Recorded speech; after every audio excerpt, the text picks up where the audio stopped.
Di ayat 40-nya Allah Subhanahu wa taala berfirman, A'udzu billahi minasyaitonir rajim. Allahu alladzi khalaqakum thumma razaqakum thumma yumitukum thumma yuhyikum. Hal min syurakaikum man yaf'alu min dzalikum min syai' subhanahu wa ta'ala amma yusyrikun. Artinya Allah lah satu-satunya, tidak ada lagi yang lain.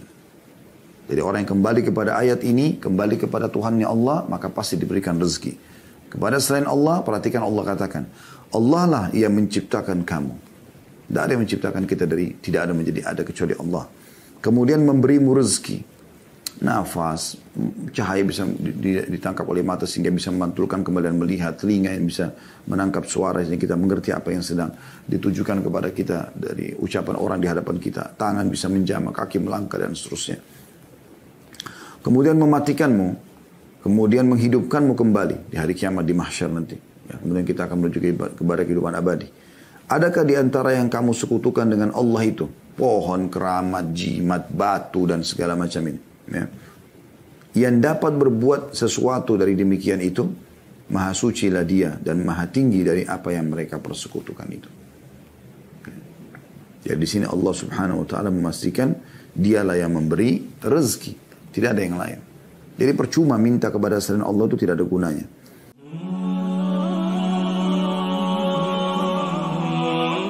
Tema kita pada siang ini teman-teman sekalian tentang masalah saudaraku inilah rahasia rezekimu. Dan ini tema yang cukup panjang ya. Kalau ingin dibahas mungkin berhari-hari pun tidak akan selesai kalau kita membahas masalah rezeki. Tapi coba kami simpulkan di poin-poin penting. Ini pun juga poin-poinnya sangat padat. Tentang apa itu rezeki dan kiat-kiat apa agar bisa seseorang di antara kita selalu mendapatkan rezeki dari Sang Pencipta Allah Subhanahu wa taala. Yang pertama teman-teman sekalian, kita harus pahami rezeki itu bukan sebatas duit atau uang saja ataupun harta. Kita harus memahami lebih luas makna rezeki itu karena semua yang mencakup kebutuhan seseorang untuk melalui kehidupan di muka bumi ini bahkan di akhirat sana diistilahkan dengan rezeki. Anda diberikan kesehatan, sebuah rezeki. Anggota tubuh Anda juga bisa berfungsi, mata bisa melihat, telinga bisa mendengar, dan yang lainnya juga bisa berfungsi, ini juga rezeki. Anda masih diberikan umur, rezeki. Anda masih diberikan makanan, minuman, rezeki. Dan juga termasuk Anda mendapatkan harta benda, ya rezeki. Nah, cuma kebanyakan orang, dia mengurung makna rezeki di materi saja. Sehingga pada saat dia sehat, namun mungkin secara ekonomi dia biasa saja atau miskin, dia menganggap dirinya tidak mendapatkan rezeki. Atau misal, dia hanya makan hari itu makanan yang menurut dia biasa saja. Dia berharap yang lebih baik dan dia melupakan kalau itu adalah bagian daripada rezekinya. Ya. Dan seterusnya, semua itu makna rezeki. Dan rezeki itu sangat luas. Sekali lagi saya katakan di dunia kebutuhan kita, kalau terpenuhi namanya rezeki, ya. Dan juga di akhirat, maksudnya orang ke dalam surga, selamatnya dari neraka, ini juga adalah rezeki yang luar biasa. Ya. Jadi ini terkait satu sama yang lainnya. Baik, kita akan bahas teman-teman sekalian, rezeki secara global ini dalam beberapa ayat-ayat Al-Quran yang perlu Anda renungi tentunya, supaya Anda tidak perlu lagi mencari rezeki itu kepada selain Allah Subhanahu wa taala, terutama kita seorang muslim, ya. Kita coba buka surah Az-Zariyat, surah nomor 51, ayat 56 sampai 58. Surah Az-Zariyat, surah nomor 51, ayat 56 sampai 58. Saya akan bacakan. A'udzu billahi minasyaitonir rajim. Bismillahirrahmanirrahim. Wa ma khalaqtul jinna wal insa illa liya'budun. Ketahuilah kata Allah, aku tidak menciptakan jin dan manusia. Kita ada di muka bumi ini terus turun-temurun. Dari bayi, kemudian anak-anak, dan remaja, kemudian menikah, kemudian tua, kemudian meninggal dunia. Itu kecuali semuanya hanya untuk beribadah kepadaku. Lalu Allah mengatakan, itu ayat 56-nya, ayat 57-nya, Ma uridu minhum min rizki wa ma uridu an yut'imun. Aku tidak menghendaki rezeki sedikit pun dari mereka, kata Allah. Dan aku tidak menghendaki supaya mereka memberiku makan.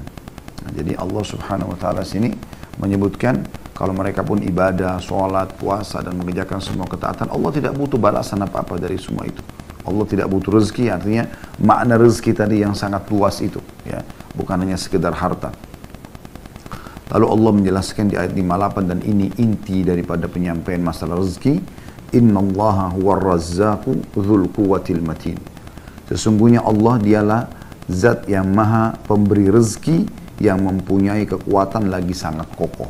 Artinya tidak akan pernah habis stoknya. Allah tidak akan pernah memutus hambanya kalau mereka meminta. Bahkan ada yang tidak diminta pun diberikan. Seperti kasus sekarang, kita menarik nafas, bernafas ini kita tidak minta kepada Allah SWT. Allah sudah kasih. Anda bisa melihat layar Anda sekarang, mata kita menangkap cahaya sehingga kita bisa melihat, ini juga sebuah rezeki. Anda bisa mendengarkan sekarang suara saya, sebuah rezeki. Ya, telinga Anda masih berfungsi. Mungkin tangan Anda masih memegang handphone dan coba membuka juga ayat-ayat Al-Quran yang kami sebutkan tadi di aplikasi Al-Quran, juga sebuah rezeki. Berfungsinya jari-jari kita semuanya. Ya. Hati kita tersentuh, pikiran kita mulai mencerna dan akhirnya berpikir. Ini juga rezeki yang luar biasa. Ya. Dan Allah tidak akan pernah berhenti memberikan rezeki hamba-hambanya. Anda tahu ayat kursi. Ya. A'udzu billahi minasyaitonir rajim. Allahu la ilaha illa huwal hayyu al-qayyum. Ya, hayyul qayyum. Ini Al-Baqarah surah nomor 2 ayat 255. Ayat kursi yang masyhur Anda dianjurkan baca selepas salat, Anda dianjurkan baca di zikir pagi petang, membaca pada saat merasa tidak tenang hati, pada saat mau tidur kita membaca ayat kursi. Artinya Allah yang tidak ada Tuhan yang berhak disembah kecuali Dia, yang maha hidup dan terus menerus mengurus makhluknya, memenuhi kebutuhan-kebutuhannya. Bukan cuma kita manusia, jin, bukan cuma jin juga, hewan-hewan, tumbuh-tumbuhan. Ya, dari segala sesuatunya diberikan rezekinya. Dari kita masih di kandungan ibu kita, di dalam kantong air, dan saya terus ya sampai hari ini teman-teman masih merenungi bagaimana bayi bisa hidup dalam sebuah kantong yang penuh dengan air dan dia bisa hidup. Terlebih lagi saat-saat menjelang mau melahirkan atau lahir, bagaimana kepalanya sudah di bawah ya. Kita bayangkan kalau kita berada di sebuah kolam, ya, berenang pun kalau kepala kita yang lebih dalam ke bawah dibandingkan kaki, itu jauh lebih ada tekanan air sebenarnya. Dan itu sulit sekali untuk bernafas, tapi Allah mudahkan. Dan Allah jamin rezekinya selama 9 bulan. Apapun yang diminum dan dikonsumsi oleh ibunya, dari vitamin, makanan, nutrisi umumnya, maka akan sampai kepada dia saripatinya dengan hikmah Allah Subhanahu wa taala. Oleh karena itu teman-teman sekalian, Allah menjamin semua itu. Dan kita harus menyadari masalah ini. Dan dalam masalah ini teman-teman sekalian ada sebuah ceramah yang pernah saya dengarkan ya dari salah satu dosen di Ummul Qura. Beliau bernama Dr. Muhammad dan beliau mengatakan ada seorang teman, dia bilang menghubungi saya, dia bilang gitu ya, dia menceritakan orang ini butuh modal, butuh melunasi utangnya, intinya dia sangat butuh sekali. Kemudian dia telepon Dr. Muhammad lalu dia mengatakan, saya butuh sekali rezeki, ajarkan kepada saya doa, mungkin saya bisa baca. Kata Dr. Muhammad, lalu saya teringat tiba-tiba, terlintas pada saat lagi telepon, kita sekilas begitu saja tentang ayat ini. Az-Zariyat 56-58. Ya. Wa ma khalaqtul jinna wal insa illa liya'budun. Aku tidak ciptakan jin dan manusia kecuali untuk menyembah kepadaku. Ma uridu minhum rizqi wa ma uridu minhum an yut'imun. Aku tidak pernah, kata Allah, mengharapkan balasan rezeki dari mereka dan tidak berharap mereka berikan makan. Innallaha war-razzaqu dzul quwwatil matin. Allah adalah zat yang Razzaq, yang maha pemberi rezeki, tidak pernah habis stoknya, selalu siap setiap saat memberikan siapapun yang memohon kepadanya, bahkan yang tidak memohon pun diberikan, ya. Dan mempunyai kekuatan dan sangat kokoh, artinya tidak akan pernah ada yang bisa menolak apapun yang Allah berikan kepada hambanya, tidak ada yang bisa menahan itu. Lalu orang itu, kata Syekh Muhammad, saya ajarkan kepada dia, coba baca dalam doamu, Ya Razzaq dzul quwwatil matin, wahai zat yang pemberi rezeki yang sangat mempunyai kekuatan dan sangat kokoh, berikanlah aku rezeki, urzukni. Kata orang itu, baiklah, kemudian dia amalkan. Kalau tidak salah ya, saya sudah cukup lama dengar ceramah itu, kalau tidak salah dia mengatakan, sebulan setelah itu atau beberapa waktu setelah itu, saya ditelepon kembali orang tersebut, dia mengatakan, Jazakallahu khairan, razaqani ar-razzaq dzul quwwatil matin bimilyon rial. Artinya, semoga Allah membalas Anda dengan kebaikan. Orang itu bilang kepada Dr. Muhammad ya, sesungguhnya aku telah diberi rezeki oleh Razzaq, sifatnya Allah tadi ya dalam Al-Quran. Zat yang maha pemberi rezeki, Dzul Quwwatil Matin yang sangat punya kekuatan dan sangat kokoh, saya dikaruniai dengan 1 juta rial. Ya. Ini salah satu yang berhubungan dengan ayat ini saja. Tentu ayat ini tidak, walaupun tidak dihubungkan dengan kisah Dr. Muhammad tadi, siapapun ya bisa mengamalkan dengan diikuti dengan keyakinan. Kemudian teman-teman sekalian, kita lihat dalam ayat-ayat Al-Quran agar kita menyadari tentang masalah rezeki ini. Anda bisa buka juga di dalam surah Ar-Rum, ya, surah nomor 30 dalam Al-Quran ayat 40. Ya. Anda bisa buka di aplikasi supaya bisa baca terjemahannya sekalian ya. Dan kita banyak membaca ayat Al-Quran di sini. Di ayat 40-nya Allah Subhanahu wa taala berfirman, A'udzu billahi minasyaitonir rajim. Allahu alladzi khalaqakum thumma razaqakum thumma yumitukum thumma yuhyikum. Hal min syurakaikum man yaf'alu min dzalikum min syai' subhanahu wa ta'ala amma yusyrikun. Artinya Allah lah satu-satunya, tidak ada lagi yang lain. Jadi orang yang kembali kepada ayat ini, kembali kepada Tuhannya Allah, maka pasti diberikan rezeki. Kepada selain Allah, perhatikan Allah katakan, Allah lah yang menciptakan kamu. Tidak ada yang menciptakan kita dari tidak ada menjadi ada kecuali Allah.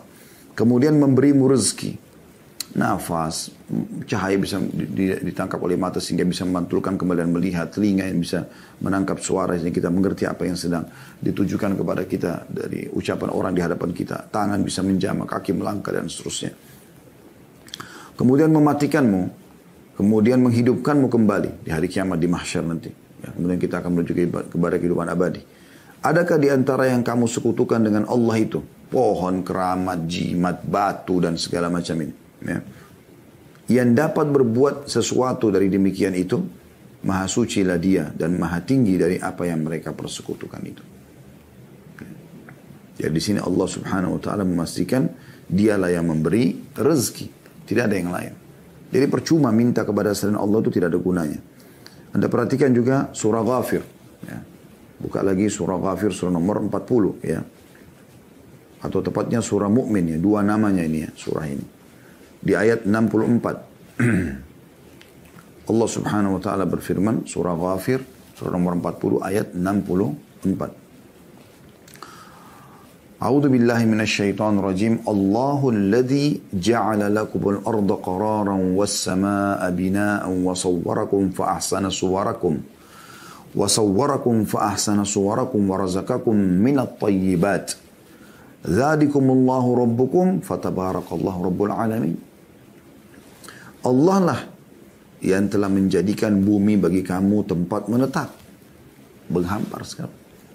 Dan ini tidak mungkin siapapun yang punya sekutu atau Tuhan selain Allah, coba sampaikan kepada dia. Apakah dia yang ciptakan bumi? Ajak ngomong, tanya. Datangkan buktinya. Tidak akan pernah bisa. Apalagi kalau benda-benda mati. Jimat, batu, pohon. Yang jelas-jelas dalam mata manusia tidak mungkin bisa ngomong gitu ya. Allah lah yang telah menjadikan bumi bagi kamu tempat menetap dan langit sebagai atap. Lebih besar lagi langit. Ya. Dan membentuk kamu dan membaguskan rupamu. Alis seperti ini, mata, hidung, bibir, lidah, gigi, tangan, dan segala macam keindahan dalam tubuh manusia dan kesempurnaan yang luar biasa gitu. Serta memberimu atau memberi kamu rezeki dari hal-hal yang baik-baik. Ya. Artinya Allah sudah membuat fitrah kita teman-teman sekalian suka dengan yang baik-baik. Misalnya bau wangi ya. Penataan yang rapi, ya, itu kan fitrah kita suka, ya. Allah berikan dari yang baik-baik dan semua yang thayyibat itu yang baik-baik Allah halalkan, ya. Tapi tentu berhubungan dengan halal. Nanti kita jelaskan masalah itu ya dalam beberapa poin kiat menambah rezeki itu. Yang demikian itu adalah Allah Tuhan kalian yang Maha Agung, Tuhan alam semesta. Jadi Allah terus memperkenalkan dirinya, tidak ada yang memberi rezeki kecuali Dia. Jangan pernah minta, jangan pernah bergantung, jangan pernah memohon, ya, kecuali kepada Allah Subhanahu wa ta'ala. Juga Anda bisa lihat dalam surah Qaf, ya, surah nomor 50 dalam Al-Quran, di ayatnya ayat 6 sampai ayat 11, ya. Surah Qaf ayat 6 sampai ayat 11. Allah menyebutkan, A'udzu billahi minasyaitonir rajim. Afalam yanzuru ila as-sama'i fawqahum kaifa banaynaha wa zayyannaha wa ma laha min furuj. Maka mengapa mereka tidak melihat ke langit yang ada di atas mereka? Bagaimana kami meninggikannya dan menghiasinya, dan langit itu tidak mempunyai retak sedikit pun. Allah mengajak kita berpikir. Jangan minta kepada selain Allah. Apalagi patung seperti orang-orang zaman jahiliyah dulu di Mekah. Ya, zaman sekarang pun masih ada orang seperti jahiliyah. Minta-minta pada patung. Minta-minta pada jin, syaitan, melalui para dukun-dukun. Minta-minta pada jimat, pohon, ya, lautan, matahari, bintang, bulan. Semua ini makhluk. Allah mengatakan itu. Coba pikir baik-baik. Mengapa mereka tidak melihat ke langit di atas kepala mereka? Bagaimana kami meninggikannya? Bagaimana kami menghiasinya dengan bintang-bintang, dengan matahari, dengan bulan? Dan mereka tidak temukan sedikit pun retak di langit itu. Pada Allah sebutkan lagi di depan mata kita bumi. Di ayat 7 itu tadi ayat 6-nya. Ayat 7-nya, wal arda madadnaha wa alqaina fiha rawasiya wa ambatna fiha min kulli zawjin bahij. Dan kami hamparkan juga bumi itu. Dan kami letakkan padanya gunung-gunung yang kokoh. Dan kami tumbuhkan padanya segala macam tanaman yang indah dipandang oleh mata. Siapa yang buat itu semua? Tidak ada yang mampu melakukan diri seperti ini kecuali Allah. Ya. Bumi bisa ditinggali, dipijaki, dibangun rumah, ya, dicocok tanami, diambil hasilnya. Gunung-gunungnya, ada yang gunung berapi, ada gunung batu. Ya. Anda bisa lihat dan macam-macam ada ilmu pengetahuan manusia yang Allah berikan supaya mereka mempelajari semua itu sebagai tanda keajaiban. Dan ujung-ujungnya mereka harusnya kembali, oh berarti penciptanya luar biasa nih. Sampai begini komposisinya, ya, sampai begini ukurannya, sampai begini kekokohannya, lebarnya dan seterusnya. Allah mengatakan, ya, ayat 8-nya, tabsiratan wa dzikra likulli 'abdin munib, untuk menjadi pelajaran dan peringatan bagi tiap-tiap hamba yang kembali mengingat Tuhannya. Mau mengenal Tuhannya, nah kembali kepada itu. Ya. Jadi jangan minta kepada atasan, jangan minta kepada mertua, orang tua, minta kepada Allah. Allah akan menggerakkan mereka untuk memberikan kebutuhan Anda. Kemudian Allah sebutkan di ayat 9-nya, وَنَزَّلْنَا مِنَ السَّمَاءِ مَاءً مُبَارَكًا فَأَنْبَتْنَا بِهِ جَنَّاتٍ وَحَبَّ الْحَصِيدَ. Dan kami turunkan dari langit air yang banyak manfaatnya, hujan.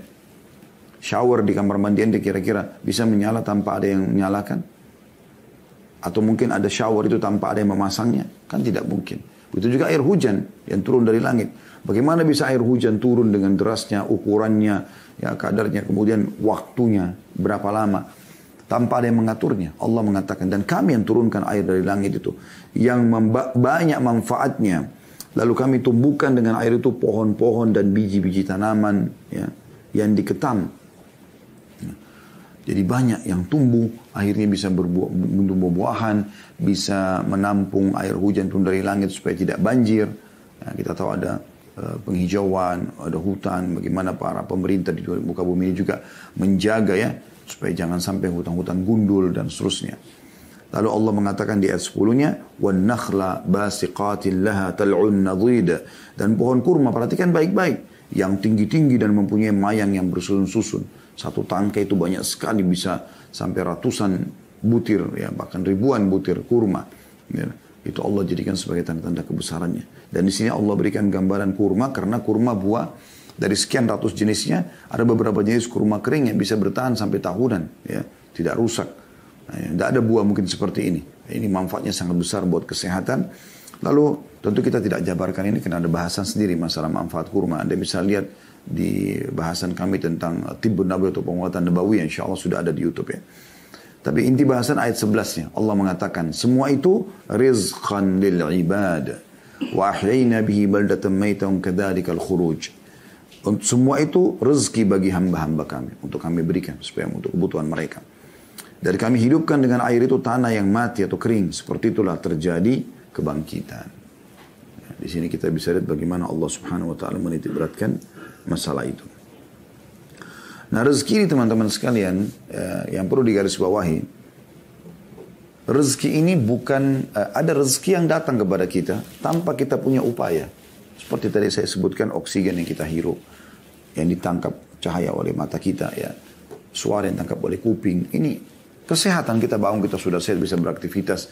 Ini tanpa kita minta pun Allah sudah kasih. Termasuk nyawa, ya, kehidupan kita di muka bumi ini sampai batas ajal yang sudah Allah tentukan. Ya. Jadi ada beberapa rezeki memang yang sampai kepada kita.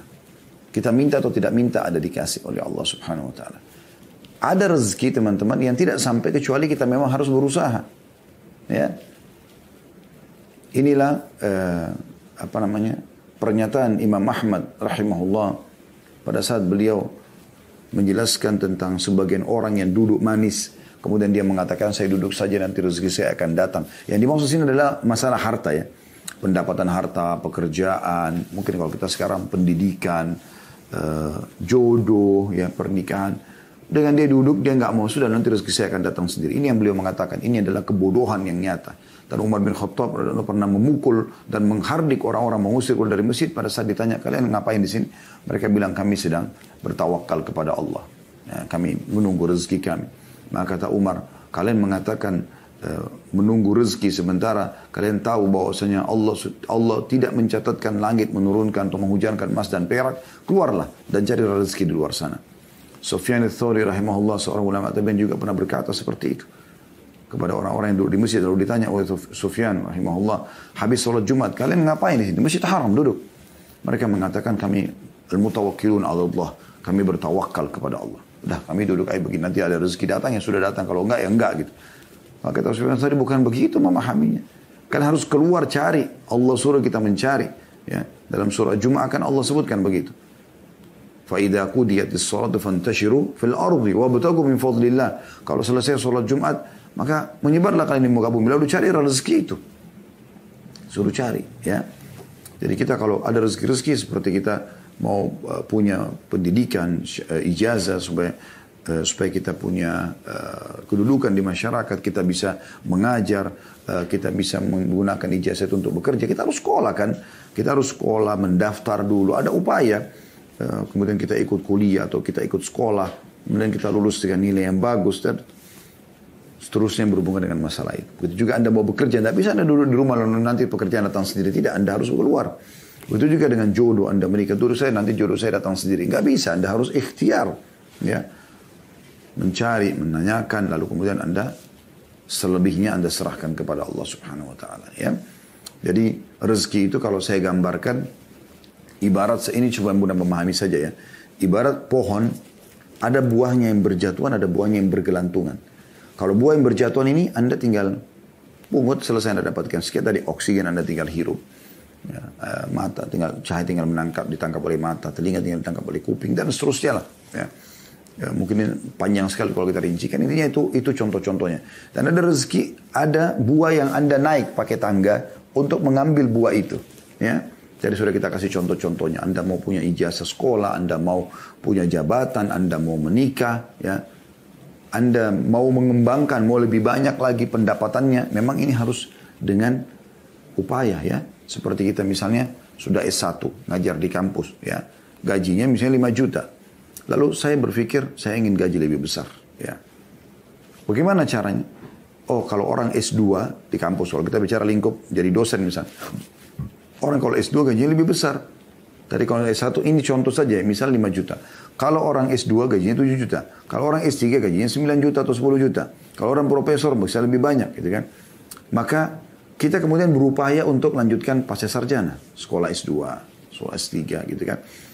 Nah ini memang upaya. Jadi kita memperbanyak pendapatan kita dengan upaya gitu. Allah SWT memberikan sesuai dengan upaya hambanya gitu kan. Kemudian juga orang yang bekerja, misalnya orang buka restoran, orang buka satu unit usaha apa. Kemudian dia ingin kembangkan. Maka dia berusaha, dia pelajari, kemudian sampai dia bisa membuka cabang yang lain. Dan seterusnya. Sampai ada orang, Masya Allah, Tabarakallah, Allah mudahkan sampai seluruh dunia dia punya ya cabang-cabang usahanya.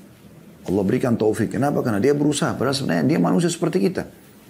Punya 2 mata, punya 2 telinga, dia punya waktu 24 jam, dia tidak lebih daripada itu. Sama dengan kita. Tapi kenapa mereka bisa? Karena mereka berusaha. Ya. Mereka berusaha, dan ini yang dimaksud dengan makna ayat tadi. Ya. Kemudian juga teman-teman sekalian, kita akan masuk kepada poin yang mungkin kalau saya bisa bahasakan inti daripada bahasan kita, yaitu tentang masalah kiat-kiat mempertahankan dan memperbanyak rezeki. Insya Allah saya akan sebutkan tidak kurang dari 19 poin, tapi kita coba ringkaskan, ya, karena ini setiap poin pun cukup panjang bahasannya. Tapi saya akan coba memberikan, mudah-mudahan teman-teman sudah bisa menyiapkan pena dan kertas yang untuk menulis, kalaupun menulis ya. Insya Allah itu akan banyak manfaatnya. Kiat yang paling pertama, teman-teman sekalian, yang harus kita fahami adalah syukur. Syukur, ya. Mensyukuri nikmat yang Allah berikan. Tidak akan pernah bertambah sebuah nikmat tanpa syukur. Ya. Dan ingat, tolok ukur melihat nikmat itu adalah dengan pandangan agama. Jangan pernah mengikuti hawa nafsu Anda. Ini penting sekali. Ya. Karena banyak orang, karena dia mengikuti hawa nafsunya, maka dia melihat makanan misalnya depan matanya belum mencapai target yang dia inginkan, maka dia tidak syukuri. Padahal sebenarnya itu sebuah nikmat. Ya. Kita renungi dulu dalil-dalilnya, baru kita akan coba berikan beberapa contoh berhubungan dengan masalah ini. Misalnya yang pertama, teman-teman sekalian, Anda lihat surah Ibrahim, surah nomor 14 dalam Al-Quran. Ini ayat yang sangat masyhur ya. Ayat 7-nya, surah Ibrahim, surah nomor 14 ayat 7. A'udzu billahi minasyaitonir rajim. Wa idh ta'adzana rabbukum la in syakartum la azidannakum wa la in kafartum inna 'adzabi lasyadid. Ingatlah, maksudnya pelajarilah, ya. Katakanlah Tuhanmu memaklumkan atau menyampaikan, mengikrarkan, dan juga Allah menetapkan sebagai sebuah peraturan. Sesungguhnya jika kamu bersyukur pasti, ya, aku akan tambah, dan jika kamu mengingkari dalam kurung nikmatku, maka sungguhnya siksaku amat pedih. Anda bisa lihat di sini bagaimana Allah Subhanahu wa taala menekankan masalah itu. Syukur. Dan kalimat syukur itu alhamdulillah, sederhana sekali. Tidak mengambil energi, tidak mengambil banyak waktu. Dan perlu Anda aplikasikan syukur itu dalam realita, ya. Seperti misalnya selain lisan kita bersyukur, hati kita meyakini, kita juga realitakan itu. Maksudnya, bisa kita diberikan makanan, kita juga berbagi pada orang, ya. Kita coba berbagi, itu sebagai tambah penyempurnaan terhadap syukur tersebut. Makin Anda berbagi dengan orang lain, maka makin terbuka pintu-pintu rezeki itu. Itu bentuk aplikasi syukur, ya. Karena banyak orang selalu cuma mau menerima, cuma mau ditraktir, ya.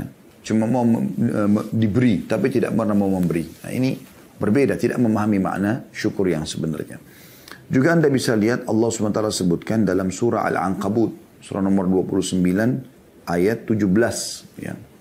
Surah nomor 29 ayat 17. Silakan Anda buka. Allah berfirman, A'udzubillahi minasyaitonirrajim. Innama ta'buduna min dunillahi awthanan wa takhluquna ifka. Innal ladzina ta'buduna min dunillahi la yamlikuna lakum rizqan fabtagu 'indallahi rizqa wa'budu washkuru la ilaihi turja'un. Artinya sungguhnya apa yang kamu sembah selain Allah itu adalah berhala.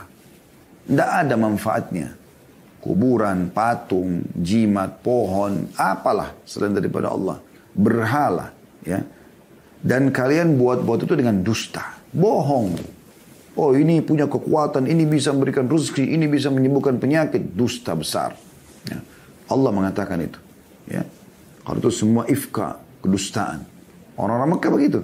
Mereka bawa patung, yang uniknya mereka yang datangkan batu itu, mereka yang pahat, mereka yang ukir, mereka yang bentuk matanya, hidungnya, mulutnya, mereka yang warnain, mereka yang kasih nama, lalu mereka panggil Tuhan. Ini kebodohan yang luar biasa, gitu kan? Berapa banyak orang juga begitu dalam sholat. Iyyaka na'budu wa iyyaka nasta'in. Hanya kepadamu kami menyembah, hanya kepadamu kami minta tolong. Habis salam, minta pada kuburan di sebelah masjidnya. Lalu mana komitmen tadi Anda katakan hanya kepadamu, hanya kepadamu? Imam Nawawi rahimahullah mengatakan, aku heran melihat orang-orang yang meminta-minta pada kuburan, padahal sebenarnya dalam kuburan itu orang seperti dia yang sudah jadi tulang belulang. Kalau kita yakin kuburan orang soleh itu bisa memberikan manfaat kepada kita, kenapa kita tidak yakin kepada pencipta dia, pencipta tanah dan batu nisan itu adalah Allah yang lebih mampu. Dan Allah Al-Hayyul Qayyum, zat yang maha hidup dan terus-menerus mengurus makhluknya. Itulah yang dilakukan oleh para sahabat Nabi Ridwanullahi alaihim. Sendal mereka putus, mereka angkat tangan ke langit mengatakan, ya Allah berikan aku rezeki. Minta kepada Allah. Apapun Allah menyuruh kita manja kepadanya. Minta.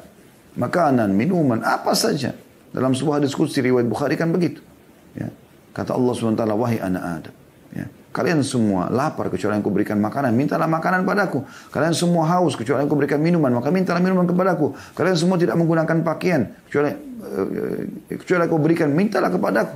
Allah SWT suruh minta kepadanya. Minta, minta, minta. Allah selalu suruh kita minta, manja kepadanya. Kenapa gak mau? Ya. Tapi banyak orang menipu dirinya sendiri. Bahkan saya pernah ketemu dengan seorang ikhwah. Waktu awal-awal dia hijrah, dia memberikan kepada saya sebuah benda gitu. Benda ini seperti kaca gitu. Tiba-tiba dicelupin di air, lalu kemudian dia bilang, Ustaz coba minum airnya, saya minum. Terus kemudian ditekan tangan saya dari belakang katanya. Saya coba praktekin. Ya. Habis itu dia bilang, lebih ringan kan Ustaz? Saya bilang, akhi, ini kebohongan. Pastikan antum ini membeli barang ini dari orang-orang yang tidak benar. Dari dukun dan seterusnya. Mereka menjual ini. Dia bilang, ya Ustaz saya beli ini 5 juta. Ya, ini kebohongan. Dibohongi, menipu orang. Allah tidak pernah seperti itu. Allah menyuruh kita memohon kepadanya. Allah menyuruh kita berbagi sama orang lain, lalu Allah berikan kepada kita, iya. Itu iya. Tapi pergi ke dukun-dukun ini semua ifka, kedustaan, kebohongan ini. Dan Allah mengatakan, saya ulangi, sungguhnya apa yang kamu sembah selain Allah itu adalah berhala. Dan kamu berbuat dusta dengan itu. Sesungguhnya yang kamu sembah selain Allah itu tidak mampu memberikan rezeki kepadamu. Tidak akan pernah mampu memberikan rezeki kepadamu. Maka mintalah rezeki itu dari sisi Allah saja. Dan sembahlah dia, tunduk dan patuh kepadanya. Dan bersyukurlah kepadanya. Ya, ini saksi bahasan kita. Ya, hanya kepadanya lah kamu akan dikembalikan. Ini penting teman-teman sekalian. Ya. Kemudian juga bagaimana Allah sebutkan dalam surah Saba, surah nomor 34 dalam Al-Quran tentang negeri Saba. Ya. Itu di ayat 15-nya. Di ayat 15 Allah Subhanahu wa taala berfirman, "Laqad kana li saba'in fi maskanihim ayah jannatani 'an yaminin wa shimal." Kulu min rizki rabbikum washkuru lah baldatun tayyibatun wa rabbun ghafur. Sesungguhnya pada kaum Saba, orang-orang yang tinggal di negeri Yaman di zaman dulu, ada tanda-tanda kekuasaan Tuhan di tempat kediaman mereka, yaitu 2 buah kebun di sebelah kanan dan sebelah kiri mereka. Lalu dikatakan kepada mereka, makanlah olehmu dari rezeki yang dianugerahkan Tuhanmu dan bersyukurlah kepadanya. Nikmati, syukur. Negerimu, kalau kau bersyukur kepada Allah, ya, akan menjadi negeri yang baik, makmur, subur, dan Tuhanmu juga maha pengampun. Artinya kalau ada kesalahan pun Allah masih maafkan. Ya. Nah, ini poin penting untuk kita ketahui teman-teman sekalian. Jadi semua negeri yang selalu menyembah Allah, bersyukur kepada Allah, Allah akan limpahkan rezekinya. Semua negeri yang kufur maksiat kepada Allah, Allah akan datangkan cobaan-cobaan yang akan menahan rezeki-rezeki mereka. Ya. Ini penting untuk digarisbawahi teman-teman sekalian.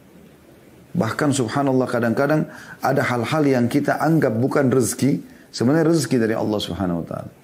Ini sering saya kasih contoh tapi saya ingatkan kembali ya. Seperti misalnya lapar, haus, capek, ya. Banyak orang menganggap ini siksaan. Karena kalau ditanya apakah Allah mau lapar, dia bilang tidak mau. Apakah mau haus, dia bilang tidak. Capek enak enggak? Enggak enak. Ya. Padahal sebenarnya lapar itu teman-teman adalah rezeki dari Allah agar kita bisa merasakan nikmatnya makanan.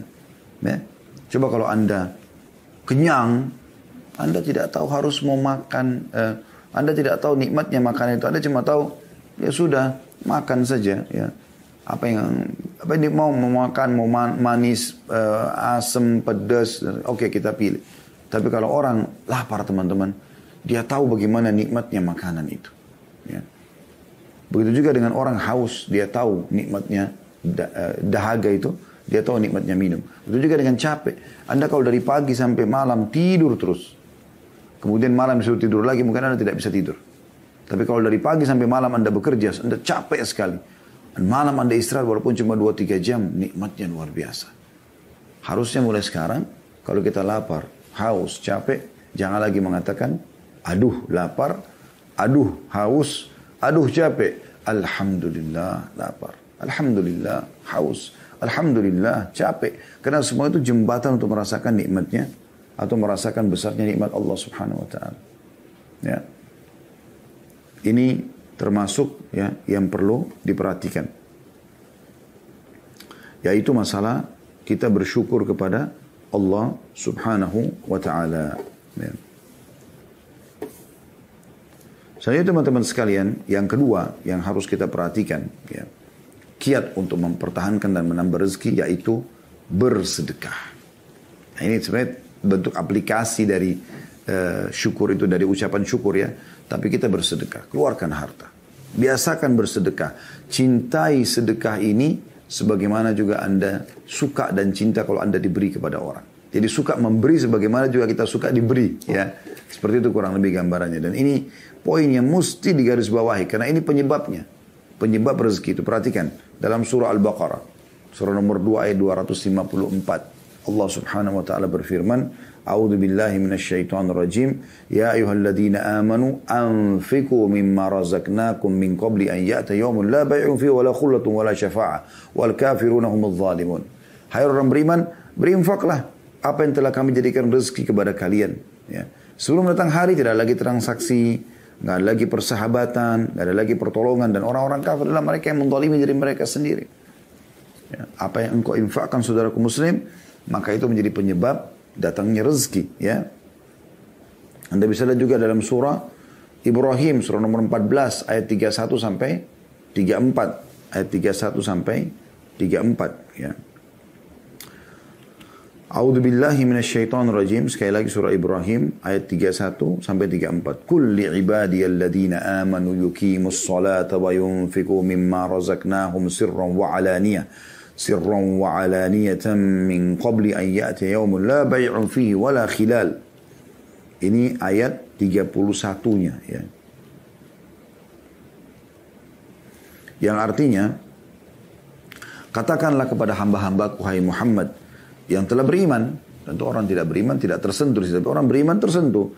Hendaklah mereka mendirikan sholat, jaga sholatnya, menafkahkan sebagian rezeki atau harta ataupun rezeki yang kami berikan kepada mereka secara sembunyi-sembunyi ataupun terang-terangan sebelum datang hari kiamat. Pada hari itu tidak ada lagi jual beli dan tidak ada persahabatan, ya.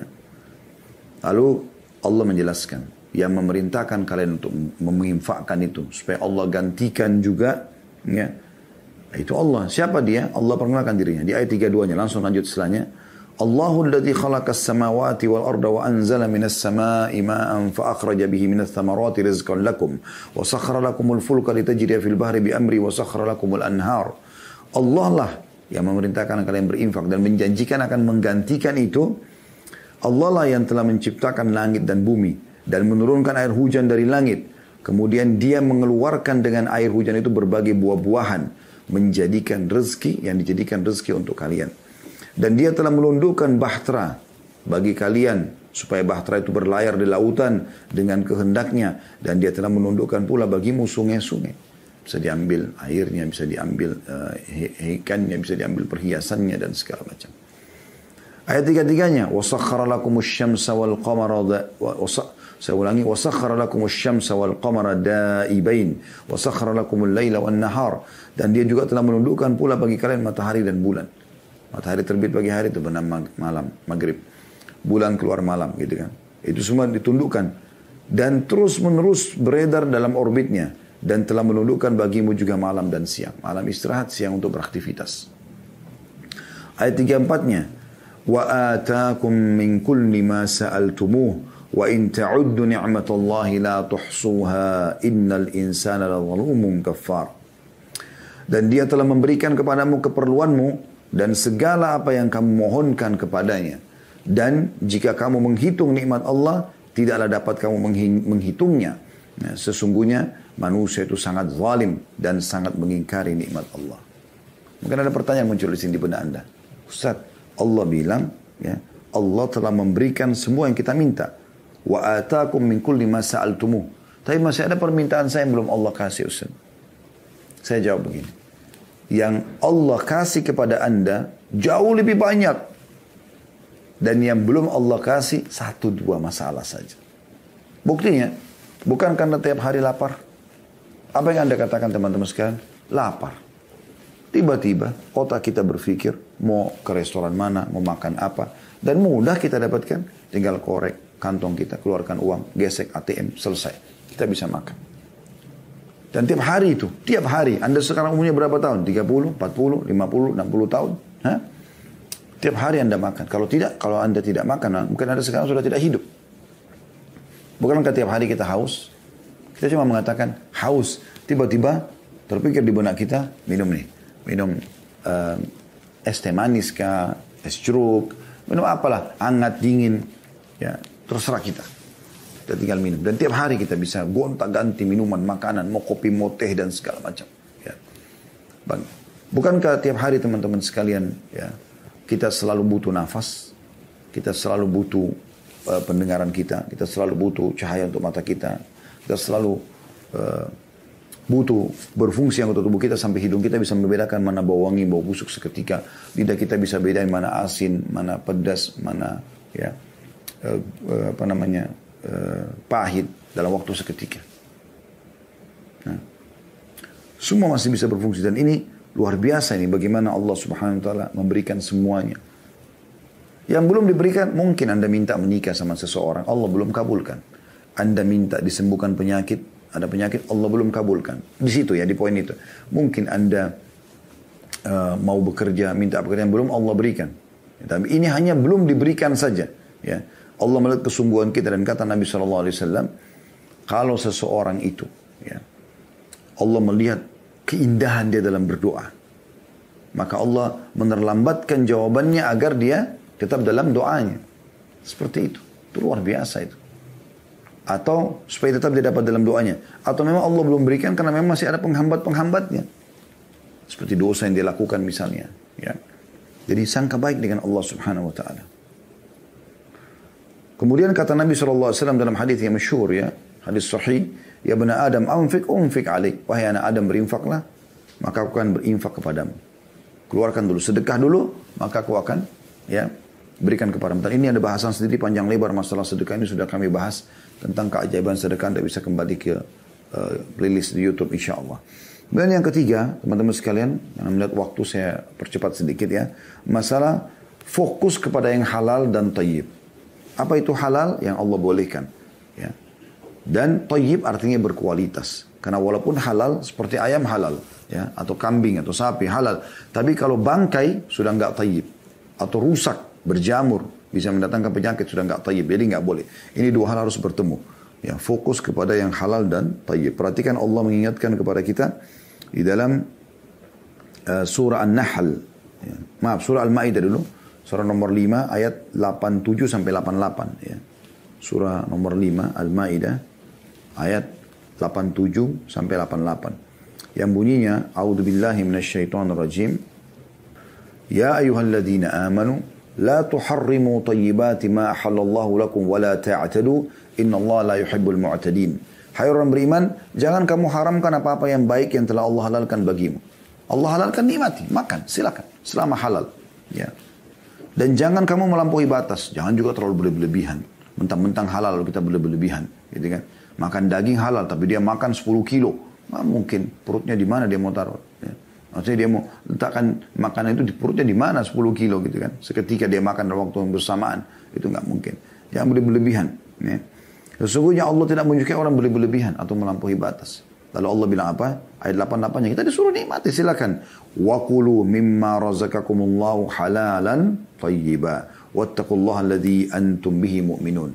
Dan makanlah makanan yang halal lagi baik dari apa yang telah Allah rezekikan kepadamu. Boleh silakan makan buah-buahan, makan sayur, makan daging, makan ikan, segala macam silakan. Yang penting halal Allah bolehkan dan tayyib, berkualitas, ya. Jangan rusak, ya. Jangan yang berbahaya, jangan bangkai, gitu kan. Dan bertakwalah kepada Allah yang kamu beriman kepadanya, yang kamu beriman kepadanya, ya. Kemudian juga dalam surah An-Nahl, surah nomor 16, juga Allah Subhanahu wa taala mengingatkan kepada kita di ayat 114-nya ya. A'udzu billahi minasyaitonir rajim. An-Nahl 114 ya. Fakulu mimma razaqakumullahu halalan tayyiban washkuru ni'matallahi in kuntum iyyahu ta'budun. Maka makanlah yang halal lagi baik dari rezeki yang telah diberikan ke Allah kepadamu. Dan syukurilah nikmat Allah itu. Jika kamu hanya kepadanya saja menyembah. Ya. Jadi kita disuruh makan yang halal dan tayyib. Boleh, silakan. Ya. Bahkan pernah saya kasih contoh, kalau seandainya Anda masuk ke dalam satu supermarket, Anda mau beli, jadi sebuah, misalnya apel. Apel kualitas A harganya misalnya 200.000 per kilo. Apel kualitas B harganya 100.000. Anda punya kemampuan, Anda bisa beli. Beli aja yang A, nggak apa-apa. Dengan niat mensyukuri nikmat Allah SWT. Asal tidak berlebih-lebihan tadi. Bahkan Anda bisa mendapatkan pahala kalau Anda mau menikmati itu. Karena Nabi SAW mengatakan dalam sebuah hadis yang dihasankan oleh para ulama, Inna Allaha yuhibbu an yara athara ni'ami ala abdi. Ya.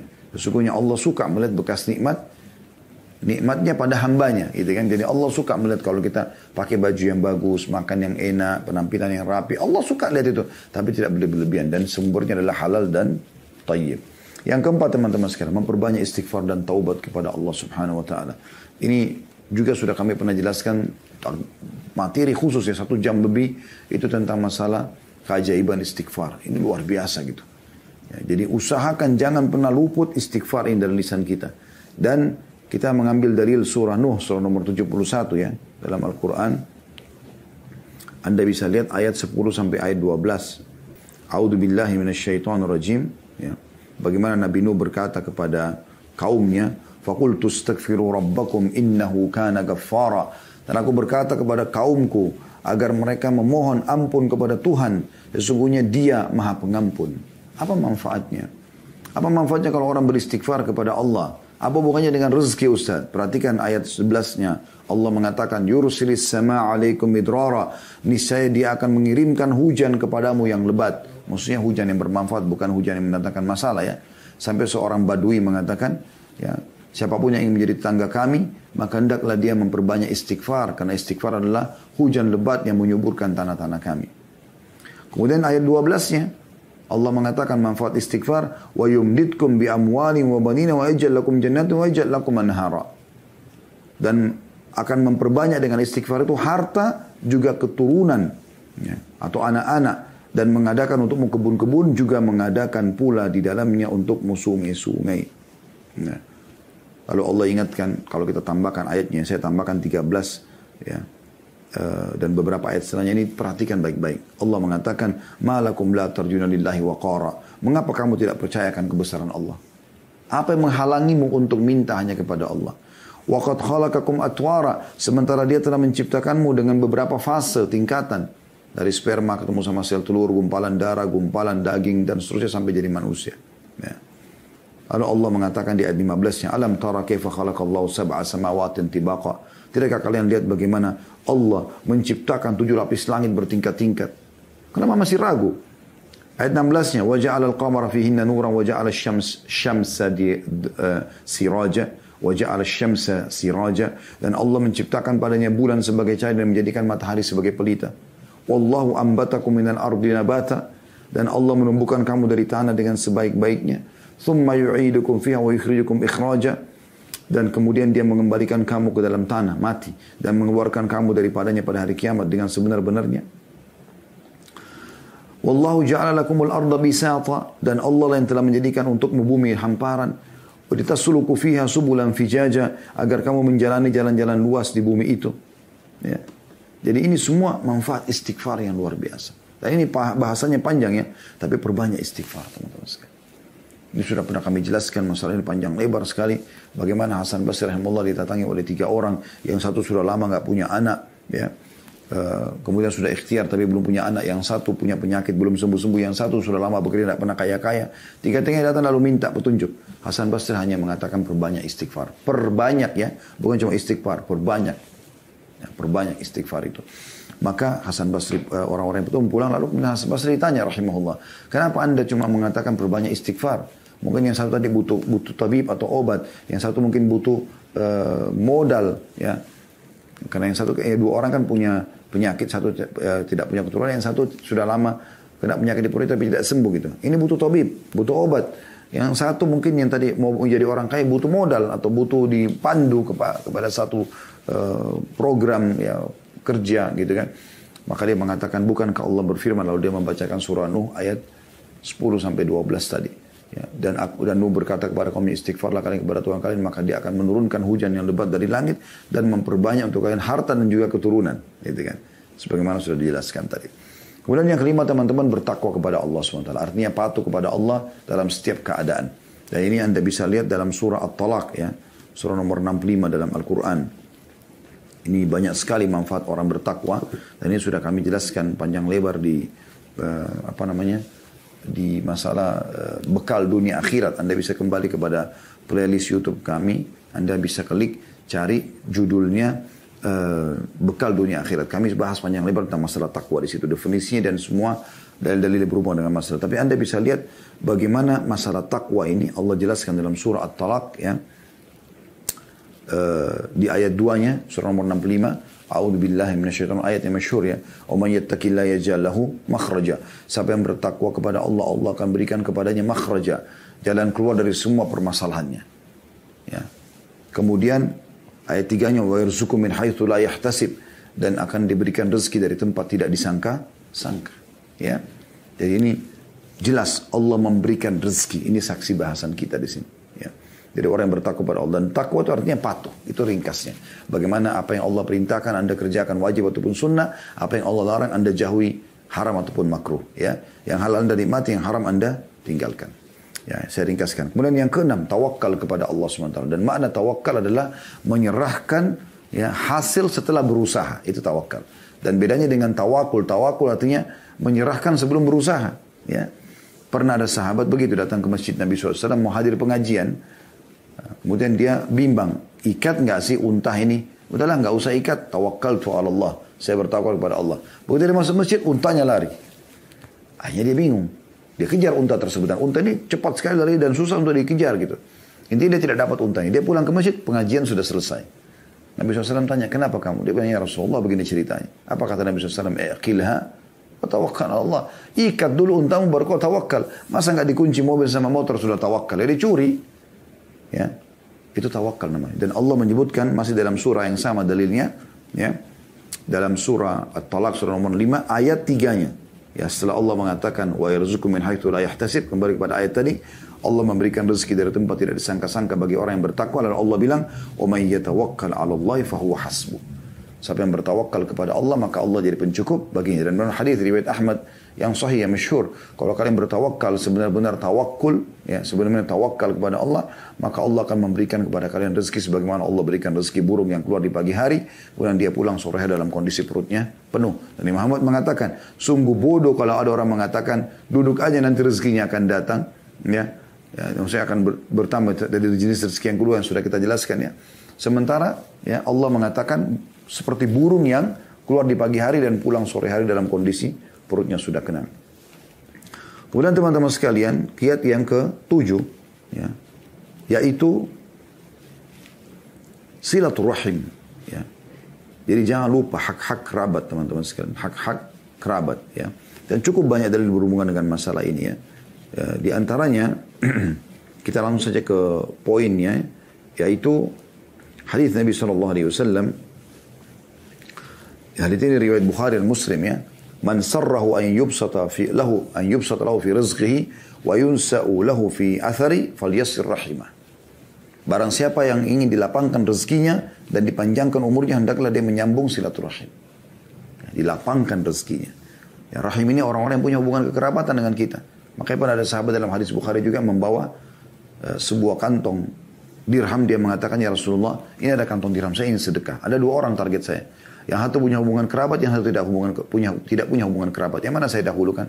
Kata Nabi SAW, kalau kau berikan kepada orang yang punya hubungan kerabat, dengan kau akan mendapatkan 2 pahala sekaligus. 2 pahala sekaligus. Yaitu pahala sedekah dan pahala silaturahimnya. Ya. Kemudian juga di dalam hadis yang lain, ya, hadis ini diriwayatkan oleh Bukhari dalam Adab Mufrad. Man ittaqa rabbahu wa wasala rahimahu nusi'a fi ajalihi wa thara ma lahu wa ahabbahu ahluhu. Artinya, siapa yang bertakwa kepada Allah, ini kayak menggabungkan poin tadi ya, poin nomor 5, takwa kepada Allah. Dan menyambung silaturahim disambung dengan poin nomor 7 tadi ya, silaturahim kepada kerabatnya. Niscaya umurnya akan diperpanjang dan hartanya akan diperbanyak serta keluarganya akan mencintainya. Jadi ini jelas sekali bagaimana Allah Subhanahu wa taala melampangkan rezeki dengan silaturahim. Jangan teman-teman begitu Allah berikan Anda rezeki, justru Anda melupakan kerabat. Ada kerabat-kerabat yang miskin, apalagi di sini puncak daripada silaturahim adalah masalah orang tua, kedua orang tua. Ini penting. Ini panjang teman-teman, tapi saya ringkaskan. Kemudian yang ke-8, haji dan umroh. Haji dan umroh. Ya. Ini amal, usahakan sering dikerjakan. Walaupun sekarang masih tertutup, baru akan dibuka insya Allah. Dan semoga Allah kembalikan pulih seperti biasa. Karena Masya Allah jemaah umrah dan haji kita ini cukup banyak. Dan semangat, itu sangat bagus. Renungi hadis-hadis Nabi SAW ini. Ya. Di antaranya, kata Nabi SAW ya, tabi'u bainal haji wal umrah فإنهما ينفيان الفقر والذنوب كما ينفي الكير خبث الحديد والذهب والفضة وليس للحجة المبرور جزاء ثواب إلى الجنة. Artinya selalulah ya, ikut sertakan antara haji dan umrah. Setelah haji umrah lagi, umrah haji lagi. Begitu terus, usahakan semampunya. Karena keduanya akan menghilangkan kemiskinan, berarti akan jadi kaya. Dan dosa-dosa, bersih dosa-dosanya. Sebagaimana pembakaran menghilangkan karat pada besi, emas dan perak. Sementara tidak ada balasan haji yang mabrur kecuali surga. Ya. Di dalam hadis yang lain, hadis riwayat Ibnu Majah, dan Syekh Albani menghasankan hadis ini, kata Nabi SAW, Al-Ghazi fi sabilillah, wal haji, wal mu'tamir, wafdullahi da'ahum fa'ajabu, wa sa'alu fa'atahum. Sesungguhnya, kata Nabi SAW, orang yang berperang jalan Allah, juga orang yang haji serta umrah adalah tamu-tamu Allah. Ya. Allah memanggil mereka, maka mereka pun memenuhi panggilannya. Oleh karena itu, jika mereka meminta, pasti Allah akan berikan kepada mereka. Allah berikan kepada mereka.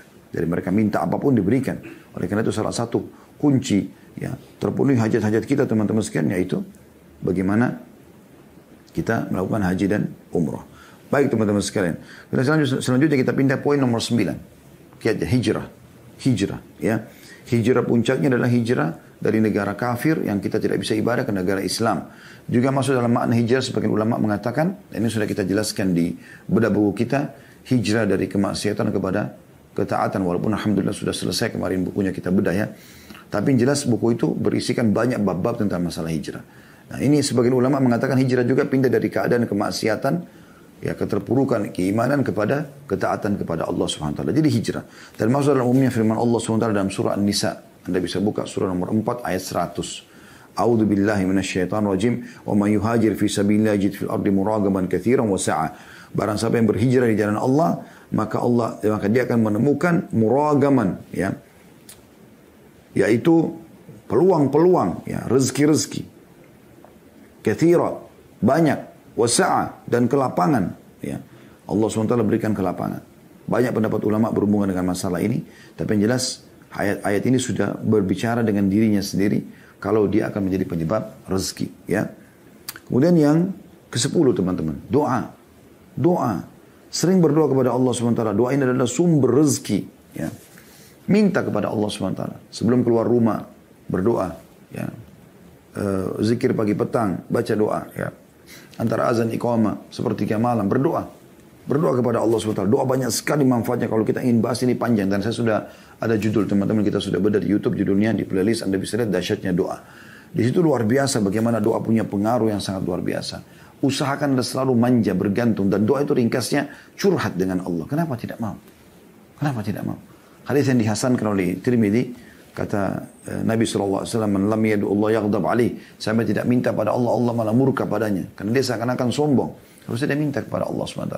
Dan di antara doa yang masyhur yang kita selalu dianjurkan baca di pagi hari, ya, Allah marzuqni ilman nafi'a. Ya Allah berikanlah aku rezeki, berikanlah aku ilmu yang bermanfaat. Wa rizqan wasi' dan rezeki yang luas. Wa amalan mutaqabbal dan amal yang diterima. Jadi kita berdoa kepada Allah SWT. Ingat, doa dimulai sebelum aktivitas. Makanya kita berdoa sebelum makan, sebelum tidur, sebelum keluar rumah, sebelum biologis, ya. Jadi berdoa dulu. Sebelum ke dokter kita berdoa dulu supaya Allah jadikan dokter itu penyebab kita sembuh. Jadi doa ini sangat penting, ya. Berdoa kepada Allah SWT. Biasakan berdoa. Jadikan doa itu sebagai satu rutinitas yang kita lakukan sehingga kita bergantung kepada Tuhan kita. Kemudian yang ke-11 teman-teman, nikah. Dan nikah ini termasuk pintu rezeki, ya, pintu rezeki. Anda bisa lihat firman Allah SWT dalam surah An-Nur, surah nomor 24 ayat 32, ya. Allah SWT berfirman, A'udzubillahi minasyaitonirrajim, wa ankihul ayama minkum was-salihina min ibadikum wa imaikum iyakunu fuqara yughnihimullahu min fadli wallahu wasi'un alim. Jelas sekali ayatnya. Dan nikahkanlah orang-orang yang sendirian di antara kamu. Jangan biarkan ada bujang, duda, gadis, janda. Menikah. Mudahkan pernikahan itu. Dan orang-orang yang layak menikah dari hamba-hamba sahayamu, dari laki-laki dan perempuan. Jika mereka miskin, maka dengan pernikahan itu Allah akan memampukan mereka. Dengan karunia-Nya. Dan Allah maha luas pemberiannya, lagi maha mengetahui. Dan sabda Nabi SAW jelas sekali. Gitu kan. Dalam Ibn Mas'ud, Abdullah bin Mas'ud, bukan hadis ya, tapi perkataan sahabat mauquf, kata Abdullah bin Mas'ud radhiyallahu anhu, iltamisul ghina fin nikah. Carilah kekayaan pada pernikahan. Itu kata beliau, jelas nyata, gitu kan.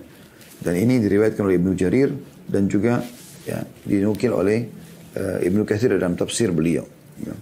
Begitu juga hadis Nabi SAW yang masyhur, ya, yaitu kata Nabi SAW, thalathatun kulluhum haqqun ala Allahi azza wa jal aunuhu.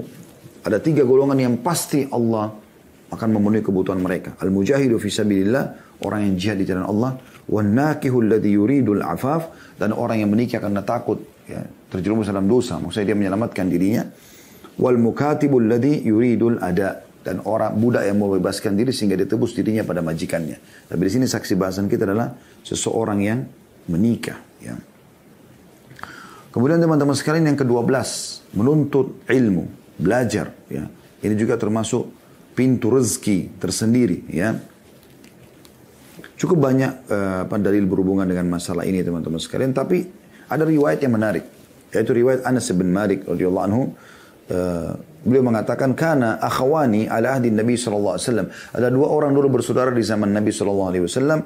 Fakana ahaduhuma ya'ti Nabi SAW wal akharu yahtarifu fashkan. Ada 2 orang yang datang kepada Nabi SAW, yang satu ya, menuntut ilmu dan yang lainnya giat bekerja dan dia membiayai saudaranya gitu.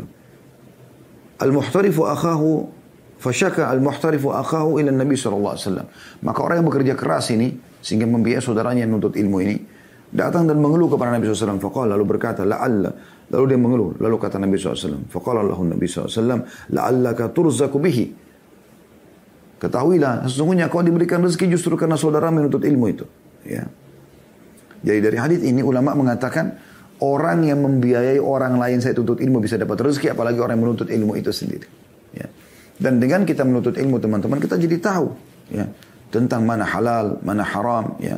Bagaimana Umar bin Khattab radhiyallahu anhu dalam statement yang masyhur mengatakan, sesungguhnya orang yang belum memahami agama, ya, maka jangan berdagang di pasar kami. Dalam riwayat lain, siapa yang berdagang sebelum memahami agama, maka dia akan terjerumus dalam riba dan akan terus terjerumus.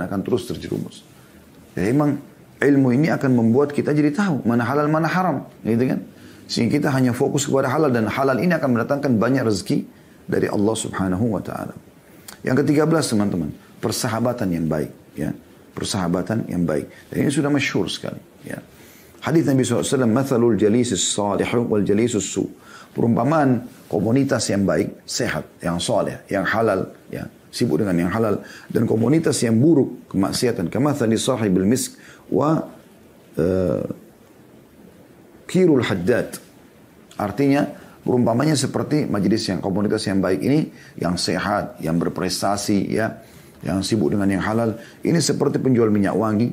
Dan komunitas yang pengangguran, yang malas, ya, ini seperti peniup api, ya, atau pembakar, ya, pandai besi, yang suka membakar, memanaskan besi, ya. Kata Nabi SAW, kalau orang yang memberikan, saya langsung terjemahkan saja, kalau orang yang memberikan, orang yang minyak wangi ini, maka bisa saja kau membeli darinya, atau kau akan mendapatkan bau yang wangi darinya. Jadi salah satunya, kau akan membeli darinya, atau kau akan minimal mendapatkan bau wangi. Dan Perumpamaan pandai besi bisa membakar badanmu atau bajumu, atau paling tidak kau akan mendapatkan bau yang busuk dari dia. Jadi kalau teman-teman berteman sama orang yang berprestasi, itu akan besar sekali pengaruhnya. Orang yang cerdas dan juara di sekolah, di kampus, Anda akan mirip sama dia. Orang yang berprestasi dalam bisnisnya, punya perusahaan, Anda juga akan seperti dengan dia. Orang yang hafal Quran, orang yang macam-macam, ya, kebaikan-kebaikan, Anda akan mirip dengan dia. Tapi kalau Anda bergaul dengan pengangguran, pemalas, Anda akan sama juga dengan dia. Perhatikan sabda Nabi SAW, Al-mar'u ala dini khalili, falyandur ahadukum ila man yukhalil. Seseorang akan sesuai dengan kebiasaan teman karibnya. Ya kan gitu. Oleh karena itu perhatikanlah baik-baik siapa yang jadikan sebagai teman karib. Hadis sahih diriwayatkan Abu Daud dan juga Tirmidzi. Ya, jadi harus hati-hati. Ini penting, komunitas yang sehat. Jadi kalau mau prestasi, cari teman-teman yang berprestasi. Pasti akan seperti itu. Dan kami sudah praktekin itu teman-teman sekalian. Di kampus dulu saya cari teman-teman yang prestasi, saya teman sama mereka. Nilai saya berdekat dengan mereka. Ya. Kalau berteman sama orang yang malas, tidak mau belajar, dan segala, akan sama dengan mereka. Begitu juga dengan pada saat kita tarik kepada hal-hal yang lainnya. Kemudian selanjutnya yang 14, keterampilan, punya keterampilan. Dan juga teman-teman sekalian, inovatif. Inovatif. Dan ini penting ya. Ini penting sekali. Jadi dalam sebuah hadis yang dihasankan oleh para ulama, kata Nabi SAW, Inna Allah yuhibbu min amalin, Inna Allah yuhibbu min abdin idha amila amalan an yutqinahu. Atau kama qala Nabi SAW. Artinya, sesungguhnya Allah sangat suka dari seorang hamba, kalau dia mengerjakan satu perbuatan, maka dia menguasainya. Menguasainya. Ini penting. Ya. Dan ini teman-teman sekalian, harus kita kuasai keterampilan. Dan kata Umar bin Khattab, kuasailah keterampilan-keterampilan. Karena biasanya seseorang di antara kalian membutuhkannya satu waktu. Gitu kan? Dan Umar bin Khattab pernah melihat ada orang tampan, bersih. Kata dia, aku melihat seseorang tampan dan bersih. Pada saat aku tanya, apa pekerjaan yang dikatakan pengangguran, maka jatuh di mataku. Ya. Ya, sudah pernah kita jelaskan juga di tema, kalau Anda mau dengarkan, bisa lihat di playlist YouTube. Katakan ya untuk sukses. Ya. Jadi bagaimana kita dianjurkan. Dan kita di sini teman-teman usahakan selalu punya tatwir, ya, inovatif. Kita berkreasi, kembangkan teman-teman, selama itu boleh. Dan Allah SWT akan berkahi selama kita sudah berusaha, ya. Ini juga poin tentunya. Kemudian poin yang ke-15 teman-teman sekalian, jauhi sifat pengemis, ya, berkeluh-kesah. Ini penting, ya. Dan kita harus bekerja teman-teman sekalian, ya. Tidak boleh membiasakan, ya, minta-minta. Dalam sebuah riwayat Imam Ahmad, kata Nabi SAW, man sa'ala min ghairi fakrin faka'annama ya'kulul jamr. Siapa yang mengemis minta-minta pada dirinya padahal dia tidak fakir, maka seakan-akan dia memakan bara api, ya. Juga dalam hadis yang lain diriwayatkan oleh An-Nasai, Tirmidzi, Ahmad, ya. Dan kata Syekh Albani, hadis ini hadis sahih. Kata Rasulullah, al-mas'alatu kada wa kada biha ar-rajul wajahu illa an yas'ala ar-rajulu sultanan aw fi amrin la budda minhu. Meminta-minta adalah seperti seseorang mencakar wajahnya sendiri, kecuali jika ia meminta-minta pada penguasa yang memang dia butuh untuk itu, darurat, atau perkara yang benar-benar ia sangat membutuhkannya. Jadi tidak bisa sama sekali memohon-mohon, ya, mengemis-ngemis, ya. Dan ini penting teman-teman sekalian untuk difahami, ya. Bahkan kata Nabi SAW dalam sebuah hadis, tentu ini bahasanya cukup panjang, ya. Tidak ada seseorang yang membuka pintu afaf, kemuliaan. Kalaupun dia mau sesuatu, maka dia tawarkan jasanya, dia bekerja. Kecuali Allah bukan pintu kekayaan, dan tidak ada yang membuka pintu miskin, mengemis-mengemis, kecuali Allah. Tidak ada yang membuka pintu pengemis, kecuali Allah bukakan pintu kemiskinan, ya. Kemudian yang ke-16 teman-teman, tidak berputus asa, ya. Ini salah satu sifat orang beriman, ya. Mereka tidak berputus asa, ya, terhadap apa yang sudah Allah Subhanahu wa taala. Tidak boleh putus asa, karena Allah SWT melarang kita berputus asa. Dan cukup banyak ayat-ayat Al-Quran yang menjelaskan masalah itu. Seperti misalnya dalam surah Al-Hijr. Anda bisa lihat surah Al-Hijr, ya. Itu di ayat 55 sampai 56. Ya. A'udzu billahi minasyaitonir rajim. Qalu basyarnaka bil haqqi fala takun minal qanitin. Qala man yaqnutu min rahmati rabbi illa dhallun. Mereka mengatakan, kami menyampaikan kabar gembira kepadamu dengan benar, maka janganlah engkau termasuk orang yang berputus asa. Ibrahim lalu berkata, tidak ada yang berputus asa dari rahmat Tuhannya kecuali orang-orang yang sesat. Kata Ibnu Abbas radhiyallahu anhuma, Rasulullah SAW bersabda, syirik kepada Allah pesimis terhadap karunia Allah dan putus asa dari rahmat Allah bagian daripada dosa besar. Waktu ditanya Nabi SAW tentang dosa besar apa, maka kata Nabi SAW, syirik kepada Allah, menyekutukan Allah. Berputus asa dari pesimis terhadap karunia Allah dan berputus asa dari rahmat Allah adalah bagian daripada dosa besar. Jadi kita tidak boleh. Dan Anda bayangkan bagaimana Allah menyebutkan dalam surah Az-Zumar. Ini ayat yang luar biasa. Surah nomor 39 ayat 53 ya. A'udzu billahi minasyaitonir rajim. Qul ya ibadiyalladzina asrafu ala anfusihim la taqnatu min rahmatillahi innallaha yaghfiru dzunuba jami'a innahu huwal ghafurur rahim. Katakan hai Muhammad kepada hamba-hambaku yang telah melampaui batas. Sudah terlalu banyak dosanya, banyak pelanggarannya. Jangan putus asa dari rahmat Allah. Allah bisa membersihkan semua kesalahan itu. Dan sungguhnya Allah itu zat yang maha pengampun lagi maha penyayang. Ya. Jadi memang Allah subhanahu wa ta'ala memberikan peluang agar kita tidak putus asa. Jadi jangan gagal di satu upaya lalu kita putus asa. Tidak. Kita orang Islam adalah umat yang bergerak. Umat yang tidak putus asa. Kalau kita gagal di satu usaha kita akan berusaha yang lain. Kita gagal melamar di wanita ini kita akan pindah ke wanita yang lain. Kita ikhtiar terus. Sampai Allah SWT berikan kepada kita yang terbaik. Kemudian yang ke-17 ya. Menjauhi semua yang haram. Dosa-dosa. Usahakan jauhi semaksimal mungkin ya. Terutama masalah pendapatan-pendapatan ya, pergaulan, maksimalkan, jauhi. Karena dosa-dosa ini bisa jadi penghambat rezeki. Perhatikan hadits Ibnu Majah kata Nabi SAW, wa innar rajula la yuhramu rizqa bidzambi yusibu. Sesungguhnya seseorang biasanya terharamkan dari rezeki justru karena dosa yang dia lakukan.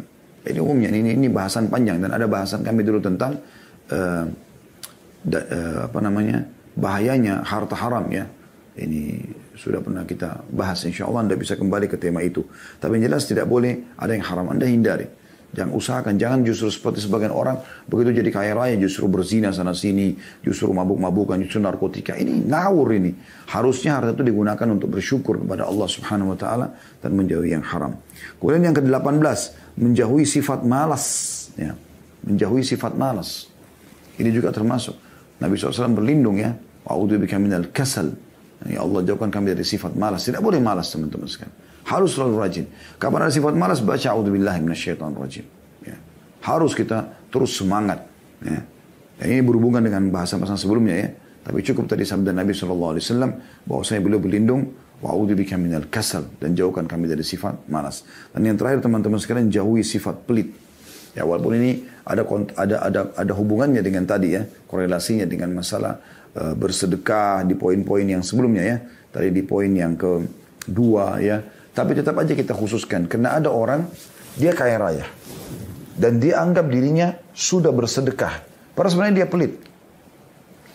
Saya pribadi melihat ini ya, subhanallah. Harusnya makin banyak rezeki Allah berikan, harta yang melimpah pada Anda misalnya, maka harusnya makin banyak Anda bersedekah. Harusnya, gitu kan. Tapi banyak orang tidak seperti itu teman-teman sekalian. Saya temukan ada orang dulu kaya raya, saya naik satu mobil, Masya Allah mobilnya sangat mewah teman-teman sekalian. Mewahnya luar biasa gitu, luar biasa gitu. Kemudian saya lihat di sampingnya ada uang yang dia taruh, seribu baru. Uang 1.000 baru. Tapi ini, dia bersedekah sebenarnya, cuman dia pikir dia sudah sedekah. Lalu, dia bilang sama saya, ini orang-orang miskin kesian nih, pinggir-pinggir jalan dikasih 1.000 rupiah sama dia. Oke, dianggap dirinya sudah bersedekah. Kalau saya melihat nilai harta yang dimiliki orang tersebut dengan sedekah 1.000 rupiah, kayaknya belum berimbang gitu ya.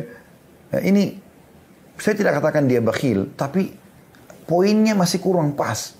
Ya, orang kalau mau dapatkan ikan paus harus pakai kapal tanker teman-teman sekalian. Kita lihat Talha bin Ubaidillah radhiyallahu anhu. Tidak bisa tidur malam hari karena hartanya melimpah datang. Lalu istrinya bilang, kenapa? Ada apa? Apakah ada kesalahan yang saya lakukan? Kata dia, tidak. Kau sebaik-baik istri, dia bilang.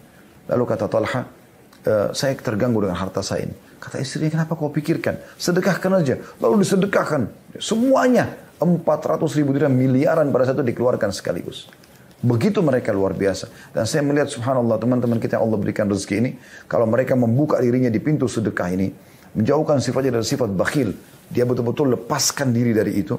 Dia berbagi aja terus. Tidak pernah menolak siapapun yang minta. Maka kembali kepada firman Allah SWT. A'udzubillahi minasyaitonirrajim. Wa may yuqa syuhha nafsihi fa ulaika humul muflihun. Dan siapa yang berhasil terlepas daripada sifat bakhilnya. Ya, dibersihkan dari dirinya. Dia bersihkan dari dirinya. Maka mereka adalah orang-orang yang beruntung. Jadi keuntungan sebenarnya ada di situ teman-teman sekalian. Allahu a'lam.